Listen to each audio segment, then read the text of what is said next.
Labai trumpai apie tai, kas turi būti komerciniame pasiūlyme.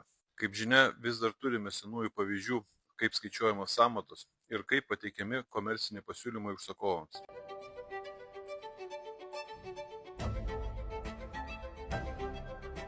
Pirmas labai senas būdas – tai žodinis paskaičiavimas. Šiek tiek apibendrinus ir sužinojus plotą, jis tiesiog dauginamas iš galvoje užgimusios kainos už kvadratinį metrą. Viskas labai paprasta ir greita, tik neaišku, kuom buvo remtasi ir kaip bus tuomet, kai darbai įpusės, o suma pasirodys per maža. Nežinia, kiek dar yra taip skaičiuojančių, bet tikrai yra. Be abejo, taip pat yra pateikiama orientacinė kaina, bet tuomet kaina būna perskaičiuojama pagal faktinius duomenis. Antras būdas labai panašus, bet šiuo atveju jau į pagalbą ateina lapas popieriaus, tušinukas ir skaičiavimo mašinėlė. Šiuo atveju statytojas jau labiau pasikaustęs, nes žino kelių etapų kainas ir paeiliui jas surašo. Trečias būdas taip pat daug nesiskiria, tik šiuo atveju jau naudojama Microsoft Word programa. Lentelė įkainiai suvedami į ją ir volia turime sąmatą, jau galime siųsti ją elektroniniu paštu, atrodys solidžiau.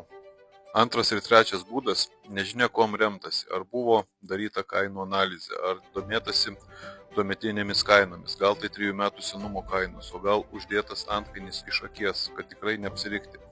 Tai lieka nežinoma, nes šioje sąmatoje matomi tik keli punktai su skaičiais. Taip, ne visi nori investuoti į vairias braižybos sąmatų skaičiavimo programos. Kai kurie statytojai net elementaraus Microsoft Word ar Excel neturi savose kompiuteriuose. O ką jau kalbėti apie tai, kaip visų to naudotis.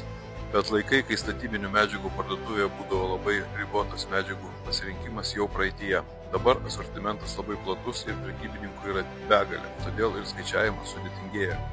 Kaip žinoti, kas pasislėpia pačiais skaičiais, kokios medžiagos naudojamos statybai, kokie jų ir darbo įkainiai.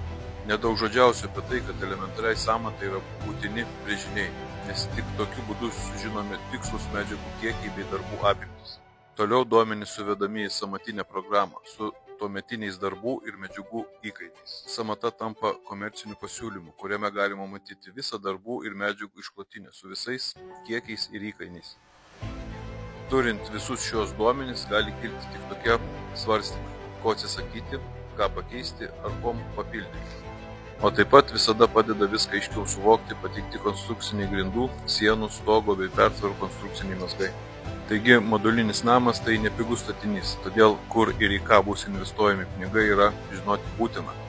O tie statytojai, kurie neturi ko slėpti, tikrai parodys ir papasakos viską nuo pirmo susitikimo iki galutinio statybos etapo.